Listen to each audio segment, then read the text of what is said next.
ಜನ್ಮ ಮೃತ್ಯು ಜರ, ಹುಟ್ಟು ಸಾವು ಮತ್ತು ವಯಸ್ಸಾಗುವಿಕೆ, ಕೊರಗುವಿಕೆ, ಕ್ಷೀಣಿಸುವಿಕೆ ಈ ಮೂರರಿಂದಲೂ ನಮ್ಮನ್ನು ತಾರಣೆ ಮಾಡ್ತಕ್ಕಂಥದ್ದು, ನಮ್ಮನ್ನು ಕಾಪಾಡ್ತಕ್ಕಂತಹ ಒಂದು ನಾಮ ರಾಮನಾಮ ಅಂತಕ್ಕಂಥದ್ದು ಹೇಳಿ. ಎಲ್ಲ ರೀತಿ ಧರ್ಮ, ನೀವು ಅದು ಮನುಷ್ಯ ಧರ್ಮ ಆಗಿರ್ಬೋದು, ರಾಷ್ಟ್ರ ಧರ್ಮ ಆಗಿರ್ಬೋದು, ಪತಿ ಧರ್ಮ, ಭ್ರಾತೃಧರ್ಮ, ಶಿಷ್ಯ ಧರ್ಮ, ಗುರುಧರ್ಮ, ಎಲ್ಲ ಧರ್ಮಗಳನ್ನು ಒಟ್ಟಿಗೆ ಹಾಕಿ ಎರಕ ಹೋಯಿದರೆ ಅದು ಒಬ್ಬ ಶ್ರೀರಾಮಚಂದ್ರ ಪ್ರಭುವಾಗ್ತಾನೆ. ಸಾಕ್ಷಾತ್ ಧರ್ಮದ ಸ್ವರೂಪ. ರಾಮರಾಜ್ಯವನ್ನು ಕಟ್ಟಬೇಕು ಕೇಳಿದ್ದೀರಿ. ರಾಜಕಾರಣಿಗಳು ಬಹಳ ಅದ್ರ ಬಗ್ಗೆ ಮಾತಾಡ್ತಾರೆ. ಆಮೇಲೆ ಮೇಧಾವಿಗಳು, ಚಿಂತಕರು, ಮಂಥಕರು. ರಾಮರಾಜ್ಯದ ಪರಿಕಲ್ಪನೆ ಅವ್ರದ್ದೇ ಬೇರೆ, ಮೂಲವಾಗಿರೋದೇ ಬೇರೆ. ಈ ಕಾಶಿಯಲ್ಲಿ ಯಾರಾದರೂ ಪ್ರಾಣ ಬಿಟ್ಟರೆ ಆ ಪ್ರಾಣ ಬಿಟ್ಟ ತಕ್ಷಣ ಈಶ್ವರ ಪಾರ್ವತಿ ಅಲ್ಲಿ ಬಂದು ಆ ಮರಣಿಸಿದಂತಹ ವ್ಯಕ್ತಿಗೆ ಕಿವಿಯಲ್ಲಿ ರಾಮದ ಮಂತ್ರ ಉಪದೇಶವನ್ನು ಕೊಡ್ತಾರೆ. ಸಾಕ್ಷಾತ್ ಪರಮೇಶ್ವರ ಈಶ್ವರ. ರಾಮನಿಗಿನ್ನ ರಾಮನಾಮಕ್ಕೆ ಶಕ್ತಿ ಹೆಚ್ಚು. ನೀವು ಒಂದು ವಿಷ್ಣು ಸಹಸ್ರನಾಮ ಹೇಳೋದು ಒಂದೇ, ರಾಮ ರಾಮ ರಾಮ ಅಂತ ಭಕ್ತಿ ಪರವಶರಾಗಿ ಹೇಳ್ತಕ್ಕಂಥದ್ದು ಅದಕ್ಕೆ ಈಕ್ವವೆಲೆಂಟ್. ಒಂದೊಂದು ರೋಮದಲ್ಲಿ 1 ಕೋಟಿ ಲಿಂಗ ಇದೆಯಂತೆ ಆಂಜನೇಯ ಸ್ವಾಮಿಯ ಮೈಯಲ್ಲಿ. ಅದರ ಯಾವುದರಿಂದ ಆ ಪ್ರಭಾವ ಉಂಟಾಯಿತು ಅಂತಂದರೆ ರಾಮನಾಮ ಅನ್ನೋ ಒಂದೇ ಒಂದು ನಾಮಾವಳಿಯ ಜಪದಿಂದ. ಯಾರು ಈ ರಾಮನಾಮನ ಜಪ ಮಾಡ್ತಾರೋ ಅವರಿಗೆ ಪ್ರತಿನಿತ್ಯ 3 ಸತಿ ಹೇಳಿದ್ರೆ 1 ಸತಿ ವಿಷ್ಣು ಸಹಸ್ರನಾಮದ ಫಲ ಬರುತ್ತೆ. ಅಂದರೆ ದಿನಕ್ಕೆ ನೀವು 1000 ಸತಿ ಹೇಳಿಬಿಟ್ರೆ ಏನು ಫಲ ಬಂದಿತ್ತು.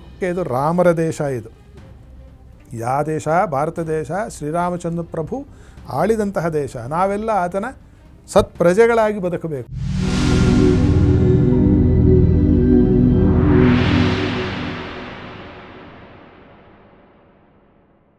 ನಮಸ್ಕಾರ ವೀಕ್ಷಕರೇ, ಟಿವಿ ವಿಕ್ರಮ ಹಂಸಧ್ವನಿ ಕಾರ್ಯಕ್ರಮಕ್ಕೆ ಸ್ವಾಗತ. ನಾನು ಶ್ವೇತಾ. ಯೋಗ ಸೂತ್ರ ಮತ್ತು ಆಧ್ಯಾತ್ಮಿಕತೆಯ ಅರ್ಥಪೂರ್ಣ ವಿಚಾರಗಳನ್ನು ತಿಳಿಸುವಂತಹ ವೇದಿಕೆಯೇ ಹಂಸಧ್ವನಿ ಕಾರ್ಯಕ್ರಮ. ಎಂದಿನಂತೆ ತಮ್ಮ ಉತ್ಕೃಷ್ಟ ವಿಚಾರಧಾರೆಗಳಿಂದ ನಮ್ಮಲ್ಲಿ ಜ್ಞಾನದ ಬೆಳಕನ್ನು ಬೆಳಗಿಸುತ್ತಿರುವ ತತ್ವಜ್ಞಾನಿಗಳು, ಧರ್ಮಶಾಸ್ತ್ರ ಪಾರಂಗತರು, ವೇದಶಾಸ್ತ್ರ ಪರಿಣಿತರು ಆಗಿರುವಂತಹ ಹಂಸಶ್ರೀ ಸವಿತೃ ಶರ್ಮಾ ಗುರುಜಿ ಇದ್ದಾರೆ. ಗುರುಜಿ, ನಿಮಗೆ ಕಾರ್ಯಕ್ರಮಕ್ಕೆ ಆತ್ಮೀಯವಾದ ಸ್ವಾಗತ. ಗುರುಜಿ, ಎಲ್ಲರಿಗೂ ಶುಭೋದಯ, ಎಲ್ಲರಿಗೂ ಸನ್ಮಂಗಳವಾಗಲಿ. ಹೆಸರಲ್ಲಿ ಏನಿದೆ ಅಂತ ಹೇಳ್ತೀವಿ, ಆದರೆ ಹೆಸರಲ್ಲೇ ಎಲ್ಲವೂ ಇದೆ ಅಂತಲೂ ಕೂಡ ಹೇಳ್ತೀವಿ. ಹಾಗಾದರೆ ಮನುಷ್ಯರಾದ ನಮ್ಮ ಹೆಸರಲ್ಲೇ ನಮ್ಮ ಹೆಸರಿಗೆ ಇಷ್ಟೊಂದು ಪ್ರೀತಿ ಇರುವಾಗ ದೇವರ ನಾಮದಲ್ಲಿ ಎಷ್ಟು ಶಕ್ತಿ ಇದೆ, ಎಷ್ಟು ಪರಿಣಾಮಗಳಿದೆ ಅನ್ನೋದನ್ನು ಇವತ್ತಿನ ಸಂಚಿಕೆಯಲ್ಲಿ ತಿಳ್ಕೋಬೇಕು. ಅದರಲ್ಲೂ ಗುರುಜಿ ವಿಶೇಷವಾಗಿ ರಾಮನಾಮ ಎಂದಾಗ ಎಷ್ಟು ಶಕ್ತಿ ಇದೆ. ರಾಮ ಎಂದ ಕೂಡಲೇ ಭಾವನೆಯೇ ಒಂದು ಬೇರೆ ಆದ ರೀತಿಯಲ್ಲಿ ಬರುತ್ತೆ. ಇದ್ರ ಬಗ್ಗೆ ಹೇಳಿ ಗುರುಜಿ. ರಾಮನಾಮ ಅನ್ನೋದಕ್ಕೆ ಹಿರಿಯರು ತಾರಕನಾಮ ಅಂತ ಕೂಡ ಹೇಳ್ತಾರೆ. ನಮಗೆ ಜನ್ಮ ಮೃತ್ಯು ಜರ, ಹುಟ್ಟು ಸಾವು ಮತ್ತು ವಯಸ್ಸಾಗುವಿಕೆ, ಕೊರಗುವಿಕೆ, ಕ್ಷೀಣಿಸುವಿಕೆ ಈ ಮೂರರಿಂದಲೂ ನಮ್ಮನ್ನು ತಾರಣೆ ಮಾಡ್ತಕ್ಕಂಥದ್ದು, ನಮ್ಮನ್ನು ಕಾಪಾಡ್ತಕ್ಕಂತಹ ಒಂದು ನಾಮ ರಾಮನಾಮ ಅಂತಕ್ಕಂಥದ್ದು ಹೇಳುತ್ತೆ. ರಾಮ ಅಂತಕ್ಕಂಥದ್ದು ನಮ್ಮೆಲ್ಲರಿಗೂ ಸುಪರಿಚಿತವಾಗಿರ್ತಕ್ಕಂತಹ ಶ್ರೀಮನ್ ಮಹಾವಿಷ್ಣುವಿನ ಅವತಾರ ವಿಶೇಷ. ತ್ರೇತಾಯುಗದಲ್ಲಿ ರಾವಣಾದಿ ಅಸುರರ ಸಂಹಾರಕ್ಕಾಗಿ ಮಹಾವಿಷ್ಣು ರಾಮನ ಅವತಾರ ಮಾಡಿದ ಅಂತ ಹೇಳಿ ಉಲ್ಲೇಖ ಇದೆ. ವಾಲ್ಮೀಕಿ ರಾಮಾಯಣಗಳಲ್ಲಿ ನಾನಾ ಅದ್ಭುತ ರಾಮಾಯಣ ಅಂತಿದೆ, ಆನಂದ ರಾಮಾಯಣ ಅಂತಿದೆ, ರಹಸ್ಯ ರಾಮಾಯಣ ಅಂತಿದೆ, ನಾನಾ ರಾಮಾಯಣ, ಕಂಬರಾಮಾಯಣ ಇದೆ. ಆದರೆ ರಾಮಾಯಣಗಳಲ್ಲಿ ಆ ಒಂದು ರಾಮನ ಬಗ್ಗೆ ವಿಚಾರವನ್ನು ಮಂಡನೆ ಮಾಡೋದು ಬೇರೆ ಬೇರೆ ಥರ ಇರಬಹುದಾದರೂ ಕೂಡ ಅಲ್ಲಿ ಮೂಲ ಕೇಂದ್ರ ಬಿಂದು ಶ್ರೀರಾಮನೇ. ಅದು ಮಾತ್ರ ಬದಲಾವಣೆ ಇಲ್ಲ. ನಮ್ಮ ಭಾರತ ದೇಶದಲ್ಲಷ್ಟೇ ಅಲ್ಲ, ಬೇರೆ ದೇಶಗಳಲ್ಲೂ ಕೂಡ ಶ್ರೀರಾಮಚಂದ್ರನ ಪೂಜೆ ಪುನಸ್ಕಾರಗಳು ಮತ್ತು ನಾಟಕಗಳು ಇವೆಲ್ಲ ಕೂಡ ಆಗ್ತಕ್ಕಂಥದ್ದು ಎಲ್ಲರಿಗೂ ಗೊತ್ತಿದೆ, ನನಗೇನೋ ಚೆನ್ನಾಗಿ ಗೊತ್ತಿದೆ. ರಾಮ ಅಂತಕ್ಕಂಥದ್ದು ಕೌಸಲ್ಯ ದೇವಿಯ ಮತ್ತು ದಶರಥ ಮಹಾರಾಜನ ಸುಪುತ್ರ ಅಂತಕ್ಕಂಥದ್ದು ಚಿಕ್ಕದಾಗಿ ನಮ್ಮೆಲ್ಲರಿಗೂ ಗೊತ್ತಿದೆ. ಸೀತಾಮಾತೆಯ ಪತಿ, ಲಕ್ಷ್ಮಣ ಭರತ ಶತ್ರುಘ್ನನ ಅಣ್ಣ, ವಿಶ್ವಾಮಿತ್ರ ವಸಿಷ್ಠರ ಪಟ್ಟ ಶಿಷ್ಯ, ರಾಜಾದಿರಾಜ ಅಂತಕ್ಕಂಥದ್ದು ಗೊತ್ತಿದೆ. ಆದರೆ ರಾಮ ಅನ್ನೋ ಪದಕ್ಕೆ ಯಾಕೆ ಇಷ್ಟು ಪ್ರಾಮುಖ್ಯತೆ ನಮ್ಮ ಸನಾತನ ಧರ್ಮದಲ್ಲಿ? ರಾಮರಿಗೆ ನಾವು ಯಾಕೆ ಪೂಜೆಯನ್ನು ಮಾಡ್ತೀವಿ?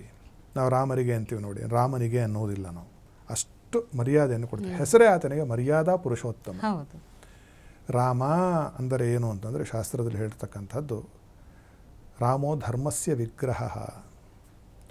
ಯಾವುದು ಧರ್ಮ ಅಂತ ಇದೆಯೋ ಎಲ್ಲ ರೀತಿ ಧರ್ಮ, ನೀವು ಅದು ಮನುಷ್ಯ ಧರ್ಮ ಆಗಿರ್ಬೋದು, ರಾಷ್ಟ್ರ ಧರ್ಮ ಆಗಿರ್ಬೋದು, ಪತಿ ಧರ್ಮ, ಭ್ರಾತೃಧರ್ಮ, ಶಿಷ್ಯ ಧರ್ಮ, ಗುರುಧರ್ಮ, ಎಲ್ಲ ಧರ್ಮಗಳನ್ನು ಒಟ್ಟಿಗೆ ಹಾಕಿ ಎರಕ ಹೋಯಿದರೆ ಅದು ಒಬ್ಬ ಶ್ರೀರಾಮಚಂದ್ರ ಪ್ರಭು ಆಗ್ತಾನೆ. ಅಂದರೆ ರಾಮ ಅಂದರೆ ಏನಂತಂದರೆ ಸಾಕ್ಷಾತ್ ಧರ್ಮದ ಸ್ವರೂಪ. ಇದು ನಮಗೆ ಹಲವಾರು ಆಖ್ಯಾಯಿಕೆಗಳಲ್ಲಿ ನಮಗಿದೆಲ್ಲವೂ ನೋಡಲಿಕ್ಕೆ ಸಿಗುತ್ತೆ. ನಮಗೆ ರಾಮ ಪದದ ಅರ್ಥ ಹೇಳೋದಕ್ಕಿಂತ ಮುಂಚೆ ಈ ರಾಮಚಂದ್ರನ ಮಹಿಮೆಯನ್ನು ಸ್ವಲ್ಪ ಗಮನ ಕೊಡೋಣ. ಶ್ರೀರಾಮಚಂದ್ರ ಧರ್ಮದ ಸ್ವರೂಪ. ಯಾಕೆ ರಾಮರಾಜ್ಯವನ್ನು ಕಟ್ಟಬೇಕು ಕೇಳಿದ್ದೀರ. ನಮ್ಮ ಯಾರೋ ರಾಜಕಾರಣಿಗಳು ಬಹಳ ಅದರ ಬಗ್ಗೆ ಮಾತಾಡ್ತಾರೆ. ಆಮೇಲೆ ಮೇಧಾವಿಗಳು, ಚಿಂತಕರು, ಮಂಥಕರು ಎಲ್ಲರೂ ಕೂಡ ಇದರ ಬಗ್ಗೆ ರಾಮರಾಜ್ಯದ ಬಗ್ಗೆ ಸಾಕಷ್ಟು ಮಾತಾಡ್ತಾರೆ. ಆದರೆ ಬಹುಶಃ ರಾಮರಾಜ್ಯದ ಪರಿಕಲ್ಪನೆ ಅವ್ರದ್ದೇ ಬೇರೆ, ಮೂಲವಾಗಿರೋದೇ ಬೇರೆ. ಇದಕ್ಕೊಂದು ಚಿಕ್ಕ ಒಂದು ಕತೆ ಮಹಾಭಾರತದಲ್ಲಿ ಬರುತ್ತೆ, ಒಂದು ಉಪಕಥೆ. ಮಹಾಭಾರತ ಕಾಲದಲ್ಲಿ ರಾಮಾವತಾರ ಮುಗಿದೋಯ್ತು, ಕೃಷ್ಣಾವತಾರ, ಬಲರಾಮ ಕೃಷ್ಣಾವತಾರ ನಡೀತಿತ್ತು. ಬಲರಾಮ ಸ್ವಾಮಿ ಒಂದು ದೊಡ್ಡದಾಗಿರ್ತಕ್ಕಂತಹ ಒಂದು ಧರ್ಮಛತ್ರವನ್ನು ಮಾಡಿದರಂತೆ. ಯಾದವರಿಗೆ ದೊಡ್ಡ ರಾಜ ಅಲ್ವೇ ಬಲರಾಮ, ಶ್ರೀಕೃಷ್ಣ ಪರಮಾತ್ಮನ ಅಣ್ಣ. ಅವತಾರದಲ್ಲಿ ಈ ಒಂದು ಅವತಾರದಲ್ಲಿ ದೊಡ್ಡವನಾದ ಬೇರೆ ಕತೆ ಇರಲಿ. ದೊಡ್ಡದಾಗಿರ್ತಕ್ಕಂತಹ ಅನ್ನಛತ್ರ, ದಾಸೋಹ, ದಾನ, ಧರ್ಮ ಇವೆಲ್ಲ ನಡೀತಿತ್ತು. ಆಗ ಇದ್ದಕ್ಕಿದ್ದಂಗೆ ಒಬ್ಬ ಸದ್ಬ್ರಾಹ್ಮಣ ಅಲ್ಲಿಗೆ ಬಂದಂತೆ. ಒಳ್ಳೆ ಕಟ್ಟುಮಸ್ತಾದ ಆಳು ಬಂದ್ಬಿಟ್ಟು ಅಲ್ಲಿ ನಿಂತ್ಕೊಂಡು ಜೋರಾಗಿ ಕಿರ್ಚ್ಲಿಕ್ಕೆ ಶುರು ಮಾಡಿದೆ. ಅವನು ಬಲರಾಮನ ಸ್ವಲ್ಪ ಹೊರಗೆ ಬರ್ಲಿಕ್ಕೆ ಹೇಳ. ಬಲರಾಮರ ಬಗ್ಗೆ ಕ್ವಶನ್ದಲ್ಲಿ ಕರೀತಿದ್ದು ಏನು ಹಿಂಗೆ ಆಭಾಸ ಅಂತ ಎಲ್ಲರೂ ಬಂದು ನೋಡಿದ್ರು. ತಪಸ್ವಿಯಾಗಿರೋ ಬ್ರಾಹ್ಮಣ ಥರ ಕಣ್ತಾ ಹಾಕಿ ಯಾಕೆ ಹೇಳ್ತಿದ್ದಾರೆ ಅಂದ್ರೆ, ನೋಡಯ್ಯ ನೀನೇನು ಮಾಡೋದಂದರೆ ಆ ರಾಮ ಅನ್ನೋ ಪದ ಅಂತ ಬಿಟ್ಬಿಡಯ್ಯ, ತೆಗೆದು ಬಿಡಯ್ಯ ಅಂತ ಹೇಳಿದಂತೆ. ಯಾರೇ ಬಲರಾಮರಿಗೆ ಈ ಬ್ರಾಹ್ಮಣ ಬಂದಿದ್ದ ಬ್ರಾಹ್ಮಣ. ಅದು ಯಾಕೆ ಅಂದರೆ ನಿನಗೆ ರಾಮ ಅಂತ ಹೆಸರಿಟ್ಕೊಳ್ಳೋಕ್ಕೆ ನಿಂಗೆ ಯೋಗ್ಯತೆ ಇಲ್ಲ ಅಂದ್ಬಿಟ್ನಂತೆ. ಏನು ಹಂಗೆ ಹೇಳ್ತಿದ್ಯಾ, ಯಾಕೆ ಇಟ್ಕೋಬಾರ್ದು, ನಾನು ಬಲರಾಮ ಅಂತ ಯಾಕೆ ಇಟ್ಕೋಬಾರ್ದು ಅಂತ. ಆವಾಗ ನೀವು ಯಾರು ಹಿಂಗೆ ಹೇಳ್ತೀರಾ ಅಂದಾಗ ಆ ಬ್ರಾಹ್ಮಣ ಸ್ವರೂಪದಲ್ಲಿದ್ದಂಥ ಆಂಜನೇಯ ಸ್ವಾಮಿ ತನ್ನ ನಿಜರೂಪವನ್ನು ತೋರಿಸಿ ಬಲರಾಮರಿಗೆ ಹೇಳಿದ್ರಂತೆ. ನೀನು ಏನು ಧರ್ಮ ಕಾರ್ಯ ಮಾಡ್ತಿದ್ದೀಯಾ ಅಂತ ಬಲರಾಮ ಹೇಳಿದ. ಧರ್ಮ ಎಲ್ಲಿದೆ ನೀನು ಮಾಡ್ತಾ ಇರೋದರಲ್ಲಿ ಅಂತ ಕೇಳಲಾಗಿ ಬಲರಾಮ ಹೇಳಿದಂತೆ, ಏನು ಸ್ವಾಮಿ ಹಿಂಗೆ ಹೇಳ್ತೀರಾ, ನೋಡಿ ಎಷ್ಟು ಜನಕ್ಕೆ ನಾನು ಊಟ ಹಾಕ್ತಾಯಿದ್ದೀನಿ, ಎಷ್ಟು ಜನಕ್ಕೆ ಬಟ್ಟೆ ಕೊಡ್ತಿದ್ದೀನಿ, ಎಷ್ಟು ಜನಕ್ಕೆ ನಾನು ಮನೆ ಕಟ್ಟಿಸ್ಕೊಡ್ತಿದ್ದೀನಿ. ಅದಕ್ಕೆ ಜೋರಾಗಿ ಗಹಗಹಿಸಿ ನಕ್ಬಿಟ್ಟು ಆಂಜನೇಯ ಸ್ವಾಮಿ ಹೇಳ್ತಾರಂತೆ, ಅಯ್ಯೋ ಮುಟ್ಟಾಳ, ರಾಮರ ರಾಜ್ಯದಲ್ಲಿ ಬಂದು ಪುಕ್ಷಟೆ ಊಟ ಮಾಡೋನು ಇರಲಿಲ್ಲ, ಭಿಕ್ಷೆ ಬೇಡವನು ಇರಲಿಲ್ಲ, ಧರ್ಮಛತ್ರದಲ್ಲಿ ಇರೋನು ಇರಲಿಲ್ಲ. ನಿನ್ನ ಹತ್ರ ಮನೆ ಕಟ್ಟಿ ಯಾರ ಹತ್ರ ಇಲ್ಲ, ಅವನದೇ ಸ್ವಂತ ಮನೆ ಇತ್ತು, ಅವನದೇ ಸ್ವಂತ ಉದ್ಯಮ ಇತ್ತು. ಒಬ್ಬ ಇಡೀ ರಾಮರಾಜ್ಯದಲ್ಲಿ ಎಲ್ಲಿ ಆಸೇತು ಹಿಮಾಚಲ ಪರ್ಯಂತವಾಗಿಯೂ ಕೂಡ ಇರ್ತಕ್ಕಂತಹ ರಾಮರಾಜ್ಯದಲ್ಲಿ ಒಬ್ಬ ವ್ಯಕ್ತಿಯೂ ಕೂಡ ಇಂತಹ ತೊಂದರೆ ಇದೆ, ನನಗೆ ಇಂತಹ ಕಷ್ಟ ಇದೆ ಹೇಳ್ತಕ್ಕಂತಹ ಒಂದು ಜೀವಿಯೇ ಇರಲಿಲ್ಲ. ಇದು ನಿಜವಾದ ರಾಮರಾಜ್ಯ ಅಂತ ಹೇಳಿದಂತೆ. ಅಂದರೆ ಇನ್ನು ಯಾವ ಮಟ್ಟಕ್ಕೆ ಶ್ರೀರಾಮಚಂದ್ರ ಪ್ರಭು ರಾಜ್ಯವನ್ನು ಆಳಿದ ಅಂತಕ್ಕಂಥದ್ದನ್ನು ನಾವು ಲೆಕ್ಕ ಹಾಕ್ಕೋಬೇಕು.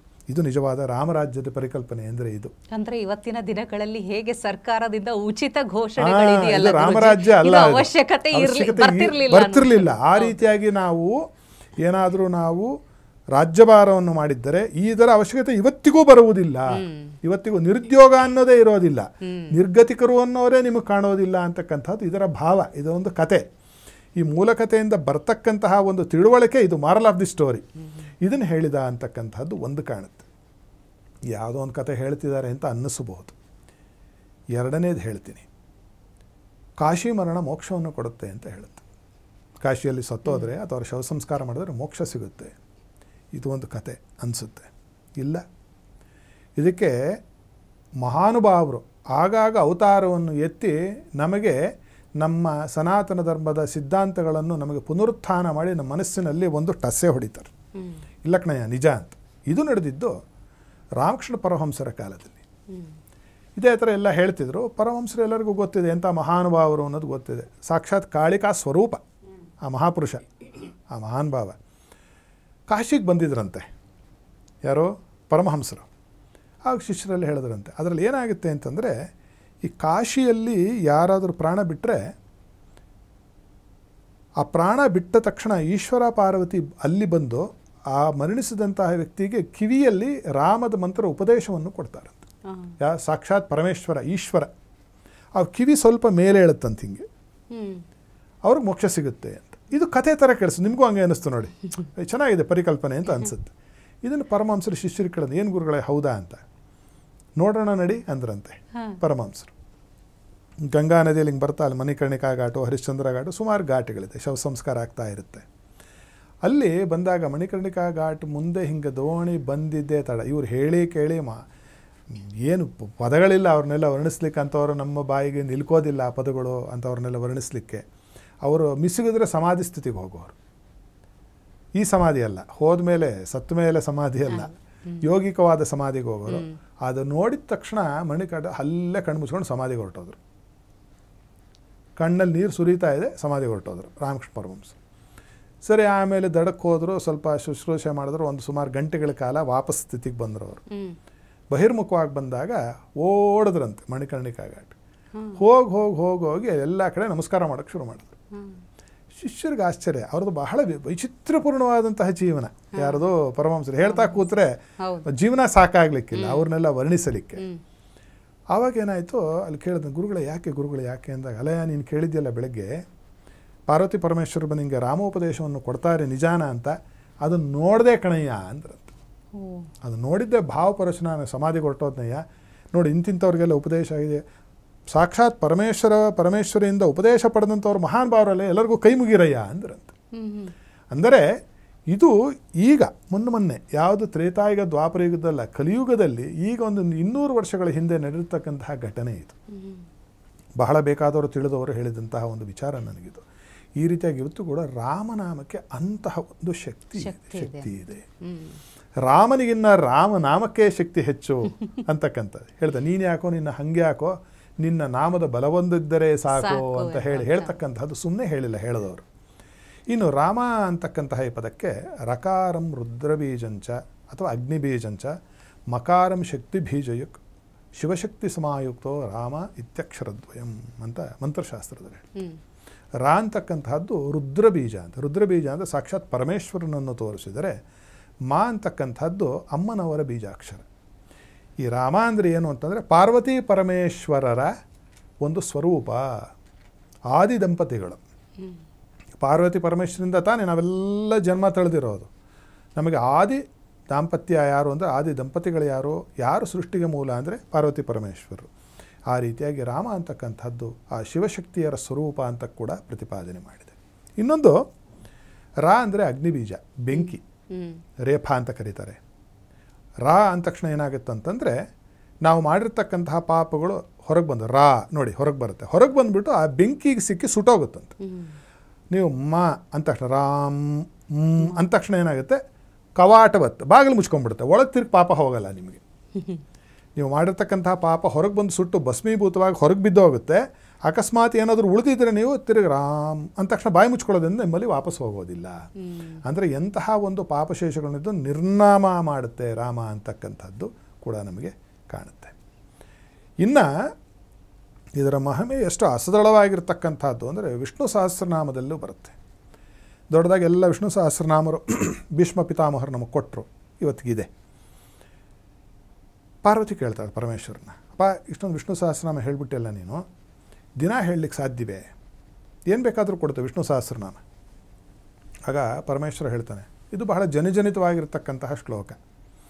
ಅದು ಸುಮ್ಮನೆ ಸಂಪ್ರದಾಯಬದ್ಧವಾಗಲ್ಲ, ಅದು ಗಣಿತಬದ್ಧವಾಗಿರೋ ಶ್ಲೋಕ.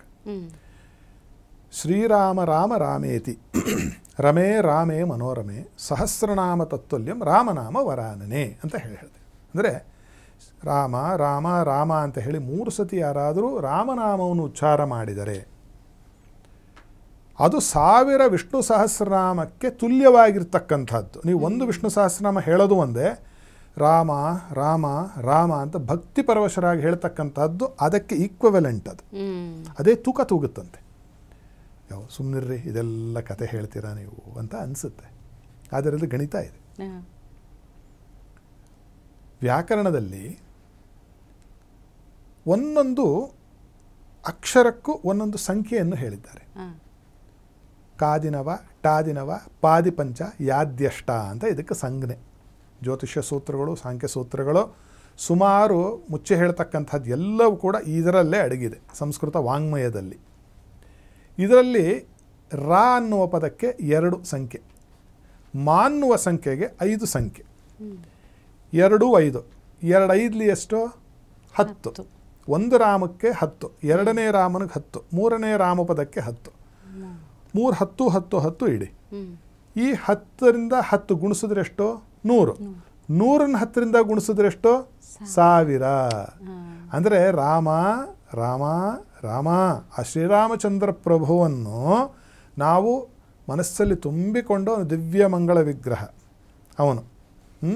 ಆ ಥರದ ಪರಮಪುರುಷನನ್ನು ಧ್ಯಾನ ಮಾಡ್ತಾ ಕಣ್ಣು ಮುಚ್ಚಿ ಭಕ್ತಿಭಾವ ಪರಶ 3 ಸತಿ ರಾಮ ಅಂದರೆ 1 ವಿಷ್ಣು ಸಹಸ್ರನಾಮ ಹೇಳಿದಂತಹ ಫಲಪ್ರಾಪ್ತಿಯಾಗಿವೆ. ಆ ರಾಮನಾಮ ಜಪದಿಂದಲೇ ಆಂಜನೇಯ ಸ್ವಾಮಿಗೆ ಭವಿಷ್ಯ ಚತುರಾನನಾಯ ನಮಃ ಚಿರಂಜೀವಿ ಪಟ್ಟ ಸಿಗುತ್ತು. ಆ ರಾಮನಾಮದ ಜಪದಿಂದಲೇ ಮುಂದಿನ ಒಂದು ಕಲ್ಪಕ್ಕೆ ಆಂಜನೇಯ ಪ್ರಭುವು ಬ್ರಹ್ಮನಾಗ್ತಾ ಇದ್ದಾನೆ, ಚಿರಂಜೀವಿಯಾಗಿದ್ದಾನೆ. ಅಷ್ಟೈಶ್ವರ್ಯಗಳು ಅಷ್ಟಸಿದ್ಧಿಗಳನ್ನು ಅವನ ರೋಮದಲ್ಲೂ ಇದೆ. ಒಂದೊಂದು ರೋಮದಲ್ಲಿ 1 ಕೋಟಿ ಲಿಂಗ ಇದೆಯಂತೆ ಆಂಜನೇಯ ಸ್ವಾಮಿಯ ಮೈಯಲ್ಲಿ. ಅದರ ಯಾವುದರಿಂದ ಆ ಪ್ರಭಾವ ಉಂಟಾಯಿತು ಅಂತಂದರೆ ರಾಮನಾಮ ಅನ್ನೋ ಒಂದೇ ಒಂದು ನಾಮಾವಳಿಯ ಜಪದಿಂದ. ಇತ್ತೀಚಿನ ದಿನಗಳಲ್ಲಿ ಅದು ಸಮರ್ಥ ರಾಮದಾಸರು ಹೇಳಿದ್ದು ಅದನ್ನೇ, ನಮ್ಮ ಗೋಂದಾವಲಿಯ ಬ್ರಹ್ಮಚೈತನ್ಯ ಮಹಾರಾಜರು ಹೇಳಿದ್ದು ಅದನ್ನೇ. ಅವ್ರು ಎಲ್ಲದ ನಾಮ ತಗೊಳ್ಳಿ ಅಂತ ಹೇಳೋರು. ನಾಮ ಅಂದರೆ ರಾಮನಾಮ ಅಷ್ಟೇ. ಅವ್ರು ಹೋದವ್ರಿಗೆಲ್ಲ ರಾಮನಾಮ ಜಪ ಮಾಡಿ ಅದನ್ನು ಪ್ರಚಾರ ಮಾಡ್ತಕ್ಕಂಥ ಸತ್ಪುರುಷರು ಈಗಲೂ ಇದ್ದಾರೆ ನಮ್ಮ ಸಮಾಜದಲ್ಲಿ. ಬಹಳ ಅದು ನಮಗೆ ಆನಂದವನ್ನು ಕೊಡ್ತಕ್ಕಂಥದ್ದು, ಆನಂದ ಪಡಬೇಕಾಗಿದೆ ನಾವು ಅದೆಲ್ಲ ತಿಳ್ಕೊಂಡು. ಆ ರೀತಿಯಾಗಿ ಆ ಶ್ರೀಮನ್ ರಾಮನಾಮದ ಒಂದು ಪಾರಾಯಣದಿಂದ ನಮಗೆ ಐಹಿಕಾಮುಷ್ಮಿಕ ಒಂದು ಫಲಗಳು ಕೂಡ ನಮಗೆ ಸಂಪ್ರಾಪ್ತಿಯಾಗುತ್ತೆ. ಪಾಪಶೇಷ ಕಳ್ಕೊಳ್ಳೋದಷ್ಟೇ ಅಲ್ಲ, ಆ ಶ್ರೀರಾಮಚಂದ್ರಮೂರ್ತಿ ಪರಬ್ರಹ್ಮ ಸ್ವರೂಪ. ರಾಮ ಅಂದರೆ ಬರೀ ದಶರಥ ಮತ್ತು ಕೌಸಲ್ಯಾಮ್ಮನವರ ಹೊಟ್ಟೆಯಲ್ಲಿ ಹುಟ್ಟಿದ್ದು ಒಂದು ಕಾರಣ ಅಷ್ಟೇ. ಅವರಿಬ್ಬರು ಒಂದು ಕಾರಣ, ಒಂದು ಸುಮ್ಮನೆ ಒಂದು ದ್ಯೋತಕ. ಆದರೆ ನಮ್ಮನ್ನೆಲ್ಲ ಉದ್ಧಾರ ಮಾಡೋಕ್ಕೆ ರೀತಿಯಲ್ಲೇ ಅಹಲ್ಯ ಕಲ್ಲಲ್ಲೇ ಒಂದು ಹೆಬ್ಬೆರಳು ಮುಟ್ಟಿದ್ದಕ್ಕೆ ಆಕೆಗೆ ಪುನರ್ ಕಲ್ಲೇ ಇದ್ದ ಅಂದ ಆ ಎಮ್ಮ ವಾಪಸ್ ಅಹಲ್ಯ ಆದಲು ಅಂದರೆ ಅದೆಲ್ಲ ಸುಮ್ಮನೆ ಕಟ್ಟು ಕಥೆ ಇಲ್ಲ. ಇದರದ್ದು ನಡೆದಿರ್ತಕ್ಕಂಥದ್ದು ಬಹಳ ಸತ್ಯ ಇದೆ. ಆದ್ದರಿಂದ ರಾಮನಾಮದ ಮಹಿಮೆಯನ್ನು ಹೇಳಲಿಕ್ಕೆ ನಾನು ಬಹಳ ಚಿಕ್ಕವನಾಗ್ತೇನೆ. ತಿಳಿದಿರ್ತಕ್ಕಂಥದ್ದರಲ್ಲೇ ಇಷ್ಟು ದೊಡ್ಡದಾಗಿರ್ತಕ್ಕಂಥ ಒಂದು ಮಹಿಮೆ ಆ ಶ್ರೀರಾಮನಾಮದಲ್ಲಿ ಅಡಕವಾಗಿದೆ. ಅದಕ್ಕೆ ಬೇಕಾಗಿರ್ತಕ್ಕಂಥದ್ದೇನು? ವಿಶ್ವಾಸ, ಎರಡನೇದು ಭಕ್ತಿ ಮತ್ತು ಶ್ರದ್ಧೆ. ಯಾರು ಈ ರಾಮನಾಮನ ಜಪ ಮಾಡ್ತಾರೋ ಅವರಿಗೆ ಪ್ರತಿನಿತ್ಯ 3 ಸತಿ ಹೇಳಿದ್ರೆ 1 ಸತಿ ವಿಷ್ಣು ಸಹಸ್ರನಾಮದ ಫಲ ಬರುತ್ತೆ. ಅಂದರೆ ದಿನಕ್ಕೆ ನೀವು ಒಂದು 1000 ಸತಿ ಹೇಳಿಬಿಟ್ರೆ ಏನು ಫಲ ಬಂದಿತ್ತು? ಆದರೆ ಅಲ್ಲೇ ಮನಸ್ಸನ್ನು ನೆಟ್ಟು ಹೇಳಬೇಕು. ಆ ರೀತಿ ಮಾಡಿದರೆ ಇಹದಲ್ಲಿ ಸುಖ ಪರದಲ್ಲಿ ಮೋಕ್ಷ ಅಂತಕ್ಕಂಥದ್ದು ಕಟ್ಟಿಟ್ಟ ಬುತ್ತಿ. ರಾಮನಾಮ ಅಂತಕ್ಕಂಥದ್ದು ದೊಡ್ಡದು. ಅದಕ್ಕೆ ಇದು ರಾಮರ ದೇಶ. ಇದು ಯಾ ದೇಶ? ಭಾರತ ದೇಶ. ಶ್ರೀರಾಮಚಂದ್ರ ಪ್ರಭು ಆಳಿದಂತಹ ದೇಶ. ನಾವೆಲ್ಲ ಆತನ ಸತ್ಪ್ರಜೆಗಳಾಗಿ ಬದುಕಬೇಕು. ಅದನ್ನು ನೋಡಬೇಕಲ್ಲ. ಯಥಾ ರಾಜ ತಥಾ ಪ್ರಜಾ. ಆ ರಾಜನ ಅವನನ್ನು ಮಾಡಿಕೊಂಡ್ರು ನಾವು ಅಯೋಧ್ಯೆಯಲ್ಲಿರ್ತಕ್ಕಂಥ ಶ್ರೀರಾಮಚಂದ್ರ ಮೂರ್ತಿಯನ್ನು ನಮ್ಮ ಮನಸ್ಸಲ್ಲಿರ್ತಕ್ಕಂತಹ ಅಯೋಧ್ಯೆಯಲ್ಲಿ ಪ್ರತಿಷ್ಠಾಪನೆ ಮಾಡಿಕೊಂಡ್ರೆ ಸ್ವಲ್ಪನಾದರೂ 1-2 ಗುಣಗಣಗಳಾದರೂ ನಮ್ಮಲ್ಲಿ ಬರಲಿ ಅಂತಕ್ಕಂಥ ಒಂದು ತಾತ್ಪರ್ಯವು ಕೂಡ ರಾಮನಾಮದ ಒಂದು ಜಪದಿಂದ ನಮಗೆ ಸಂಪ್ರಾಪ್ತಿಯಾಗುತ್ತೆ. ರಾಮನಾಮವನ್ನು ಹೇಳಲಿಕ್ಕೆ ಸಹಸ್ರನಾಲ್ಗೆ ಇರತಕ್ಕಂತಹ ಆದಿಶೇಷನಿಗೆ ಸಾಧ್ಯ ಇಲ್ಲ. ಆ ರೀತಿ ಮನುಷ್ಯ ಮಾತ್ರದವರಿಗೆ ನಮಗೆ ಬಹಳ ಕಷ್ಟ ಹೇಳಲಿಕ್ಕೆ. ಆದರೂ ಕೂಡ ಒಂದು ಚಿಕ್ಕ ಪ್ರಯತ್ನವನ್ನು ಮಾಡಿದ್ದೇನೆ. ರಾಮರಲ್ಲಿ ನಂಬಿಕೆ ಇಡಿ, ರಾಮನಾಮದಲ್ಲಿ ಇನ್ನೂ ಹೆಚ್ಚಿನ ವಿಶ್ವಾಸ ಶ್ರದ್ಧೆಯನ್ನು ಇಡಿ ಅಂತ ಹೇಳಬಹುದು. ಖಂಡಿತ ಗುರುಜಿ, ರಾಮನ ಮೇಲಿನ ಭಕ್ತಿಯ ಪರಾಕಾಷ್ಠೆಯನ್ನು ನಾವು ಅಯೋಧ್ಯೆಯ ರಾಮ ಮಂದಿರದಲ್ಲಿ ನೋಡಿದ್ವಿ. ಆದರೆ ರಾಮನಾಮದ ಶಕ್ತಿ ಏನು ಅನ್ನೋದು ಈ ಸಂಚಿಕೆಯಲ್ಲಿ ಬಹಳಷ್ಟು ಅದ್ಭುತವಾಗಿ ತಿಳಿಸ್ಕೊಟ್ಟಿದ್ದೀರಿ. ತಮಗೆ ಧನ್ಯವಾದಗಳು ಗುರುಜಿ. ಸಮಸ್ತ ಸನ್ಮಂಗಳ ಅನುಭವ. ವೀಕ್ಷಕರೇ, ನೋಡಿದ್ರಲ್ಲ ರಾಮನಾಮ ಜಪದ ಶಕ್ತಿ ಹೇಗಿದೆ ಅಂತ. ಅಷ್ಟೇ ಅಲ್ಲ, ರಾಮ ರಾಜ್ಯದ ನಿಜವಾದ ಅರ್ಥವನ್ನು ತಿಳ್ಕೊಂಡ್ವಿ. ಇನ್ನಾದರೂ ಕೂಡ ಸರ್ಕಾರ ಏನೋ ಉಚಿತವಾಗಿ ಕೊಡುತ್ತೆ ಅನ್ನುವಂಥ ಆಸೆ ನಿರೀಕ್ಷೆಗಳನ್ನು ಬಿಟ್ಟು ಸ್ವಾವಲಂಬಿ ಬದುಕನ್ನು ಕಟ್ಟಿಕೊಳ್ಳುವುದೇ ನಿಜವಾದ ರಾಮರಾಜ್ಯ ಅನ್ನೋದು ಇವತ್ತಿನ ಸಂಚಿಕೆಯಲ್ಲಿ ಅರ್ಥವಾಗಿದೆ. ಹಾಗಾದರೆ ಇಂತಹ ಮತ್ತೊಂದು ಹೊಸ ವಿಷಯದೊಂದಿಗೆ ಮುಂದಿನ ಸಂಚಿಕೆಯಲ್ಲಿ ಭೇಟಿಯಾಗೋಣ. ಅದಕ್ಕೂ ಮೊದಲು ಗುರೂಜಿಗಳನ್ನು ನೇರವಾಗಿ ಭೇಟಿಯಾಗಬೇಕು ಎಂದಾದಲ್ಲಿ ನಮ್ಮ ಸ್ಕ್ರೀನ್ ಮೇಲೆ ಇರುವಂಥ ನಂಬರನ್ನು ಕಾಂಟ್ಯಾಕ್ಟ್ ಮಾಡಿ ಅವರಿಗೆ ನೇರವಾಗಿ ಭೇಟಿಯಾಗಬಹುದು. ನಿಮ್ಮ ಸಮಸ್ಯೆಗಳಿಗೆ ಪರಿಹಾರವನ್ನು ಕಂಡುಕೊಳ್ಳಬಹುದು. ನಮಸ್ಕಾರ. ಟಿವಿ ವಿಕ್ರಮ, ದೇಶ ನಿಮ್ಮ ಕೈಯಲ್ಲಿ. ಈ ಕಾರ್ಯಕ್ರಮ ನಿಮಗೆ ಇಷ್ಟ ಆಗಿದ್ದಲ್ಲಿ ಲೈಕ್, ಶೇರ್ ಹಾಗೂ ಕಮೆಂಟ್ ಮಾಡಿ. ಟಿವಿ ವಿಕ್ರಮದ ಕಾರ್ಯಕ್ರಮಗಳನ್ನು ನಿರಂತರವಾಗಿ ವೀಕ್ಷಿಸಲು ಸಬ್ಸ್ಕ್ರೈಬ್ ಮಾಡಿ, ಬೆಲ್ ಐಕನ್ ಒತ್ತಿ.